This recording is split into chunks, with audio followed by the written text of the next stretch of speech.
తన కోపమెశ తన శత్రువు, తన శాంతమే తనకు రక్ష, దయ చుట్టంబవు, తన సంతోషమే స్వర్గము. మనిషి సంతోషంగా ఉండడానికి అస్తమానం ఏవో ఉపకరణాలు అక్కర్లేదు. 84 లక్షల జీవరాశులున్నాయి, వాటిలో ఏదీ మాట్లాడలేదు. భగవంతుడు మాట్లాడడానికి అవకాశం ఇస్తూ ఒక్క మనిషికి స్వరపేటిక పెట్టాడు. పెట్టినందుకు మనం మాట్లాడగలుగుతున్నాం. నువ్వు ఏమీ చెయ్యక్కర్లేదు. కష్టంలో ఉన్నవాడి దగ్గరికి వెళ్ళి ఎందుకయ్యా బెంగ పెట్టుకుంటావు, ఏం బెంగ పెట్టుకోకు, మేము అందరం లేవు అనొక మాటను వాడు శాంతి పొందుతాడు. అంతేకాని కష్టంలో ఉన్నవాడిని ఇంకా కష్టంలోకి తోసేయడానికి నువ్వు ప్రయత్నం చేయకూడదు.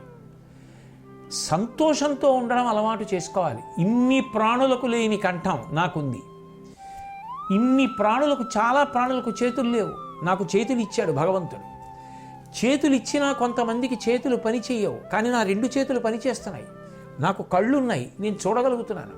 నాకు మాట ఉంది, తింటే జీర్ణం అవుతోంది, పడుకుంటే నిద్రపడుతోంది. హాయిగా చదువుకోవడానికి భగవంతుడు నన్ను మంచి తల్లిదండ్రుల కడుపున పుట్టించాడు. వాళ్ళు నన్ను పాఠశాలలో పెట్టారు. మంచి గురువులు ఉన్నారు, మంచి విద్యార్థులు ఉన్నారు, మంచి స్నేహితులు ఉన్నారు, మంచి పుస్తకాలు ఉన్నాయి. నేను చదువుకుంటున్నాను, నేను వృద్ధిలోకి వస్తున్నాను. నీకు ఏమున్నాయో వాటిని చూసి నువ్వు సంతోషంగా ఉండడం నేర్చుకో. అంతేకాని ఎన్ని ఉన్నా నీకు లేనిదేదో తలుచుకుని ఏడవడం జీవితంలో అలవాటు చేసుకో. పోతన గారు భాగవతంలో మాట అంటారు, వ్యాప్తిం పొందక వగవక ప్రాప్తంబగు లేశమైన 10,000 చుంతృప్తించందని మనుజుడు సప్తద్వీపములనైన చక్కంబడునే అంటారు. తనకి ఏదుందో దానితో సంతోషంగా ఉండగలిగిన వాడు ఎప్పుడూ సంతోషంగా ఉంటాడు. ఎన్ని ఉన్నా ఇంకా ఏదో లేదని ఏడిచేవాడిని బాగు చేయడం భగవంతుడికి కూడా సాధ్యం కాదు. వాడికి ఎన్ని ఇవ్వండి, ఇంకా ఏదో లేదని ఏడుస్తూనే ఉంటాడు. వాడు సంతోషంగా ఉండమంటే ఎక్కడి నుంచి ఉంటాడు? ఒక పక్షికి ఇల్లు లేదు, నీకు ఇల్లు ఉంది. చలేస్తే అది అలాగే ఉంటుంది గూట్లో. హోర్న వర్షం పడిపోయి తుఫాన్ 4 రోజులు వస్తే అది ఎగిరి వెళ్ళి ఆహారం తెచ్చుకోలేదు, ఉపవాసం చేయాలి. నువ్వు బయట వర్షం పడుతుంటే హాయిగా వెచ్చగా ఇంట్లో కూర్చుని వేడిగా వండుకుని తింటున్నావు. నువ్వెంత అదృష్టవంతుడివి. నువ్వు సంతోషంగా ఉండడానికి అదొక్కటి చాలదా? విపరీతమైన ఎండగా ఉంది, నాలుక అంగలార్చుకుంటూ నీళ్ల కోసం కుక్క తిరుగుతూనే ఉంటుంది. నీకు హాయిగా సురక్షితమైనటువంటి నీరు ప్రభుత్వం ఇస్తే ఇంట్లో ఉంది, ఎప్పుడు కావాలంటే అప్పుడు తాగుతున్నావు. చాలదా సంతోషపడడానికి? ఒక కుక్క ఇసుక దెబ్బ ఉంటే దాని మీద వెళ్ళి పడుకుంటుంది. నేను హాయిగా వెళ్ళి పడుకుంటున్నాను ఇంట్లో. దానికి బట్టలు వేసుకోదు, నేను బట్టలు తొడుక్కుంటున్నాను. దానికి ఒక పాట వినడం రాదు, నాకు పాట వినడం వచ్చు. దానికి వీణ వినడం రాదు, నాకు వీణ వినడం వచ్చు. నాకు అన్నలున్నారు, తమ్ముళ్ళు ఉన్నారు, అక్క చెల్లెళ్ళు ఉన్నారు, బంధువులు ఉన్నారు, స్నేహితులు ఉన్నారు. దానికి ఎవరున్నారు? ఈ వీధిలోంచి ఆ వీధిలో కడితే ఆ వీధిలో కుక్కలు దీన్ని కరిచేస్తాయి. అభద్రతలో అది బతుకుతోంది, నేను ఇంత భద్రతలో బతుకుతున్నాను. నువ్వు సంతోషంగా ఉండడానికి నీ ఆలోచన కారణం. నీకు ఆలోచన సరిగ్గా లేకుండా ఎప్పుడూ నీకేదో లేదనుకుంటే నీకెప్పుడూ లేనివాడివి కాదు. నేను ఉన్నవాడిని కాబట్టి లేనివాడికి నేను ఉపకారం చేస్తాననుకుంటే నీకన్నా ధన్యాత్ముడు లేడు. నీకున్నది చాలకుండా ఎప్పుడూ అవతలవాడు ఉన్నవాడు అయి ఉంటేనే నీకు దగ్గరగా రావాలనుకుంటే నిన్ను బాగు చేయగలిగిన వాడు లేడు. నువ్వు సంతోషంగా ఉండడం నీ చేతిలో ఉంది తప్ప నువ్వు సంతోషంగా ఉండడం ఇతరుల వలన సాధ్యం కాదు. వాళ్ళు ఏం చేసినా నువ్వు సంతోషంగా ఉండలేవు. నీకు నువ్వుగా ఆలోచించుకొని సంతోషంగా ఉండడం అలవాటు చేసుకోవాలి. అప్పుడు వాడు స్వర్గం కన్నా ఎక్కువ సంతోషంలో ఉన్నట్టు. ఎందుకంటే స్వర్గలోకంలో ఉన్నవాళ్ళు కూడా పుణ్యం అయిపోతే పడిపోతారు. తనంత తాను సంతోషంగా ఉండగలిగిన వాడు ఎప్పుడూ సంతోషంగానే ఉంటాడు. వాడు ఎప్పుడూ స్వర్గంలో ఉన్నవాడు. తన దుఃఖమే నరకమండ్రు.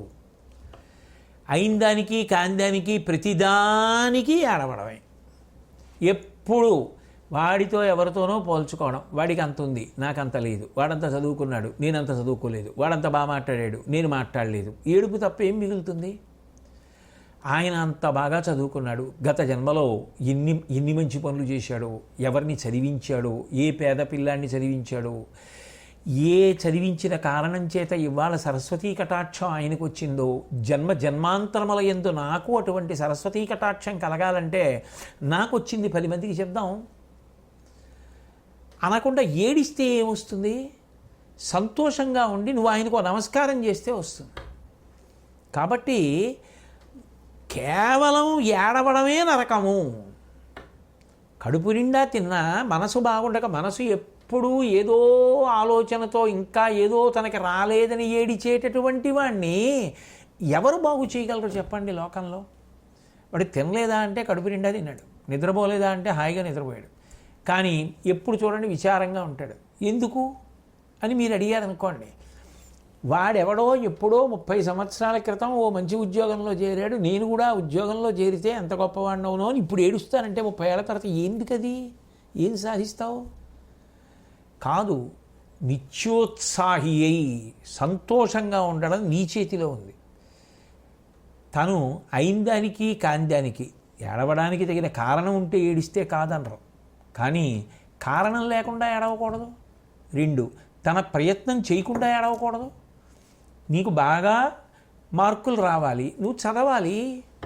ఏ సాధన చేయకుండా, ఏమీ చదువుకోకుండా, ఏ ప్రయత్నం చేయకుండా నాకు 100కి 99 రావాలంటే ఎందుకు వస్తాయి?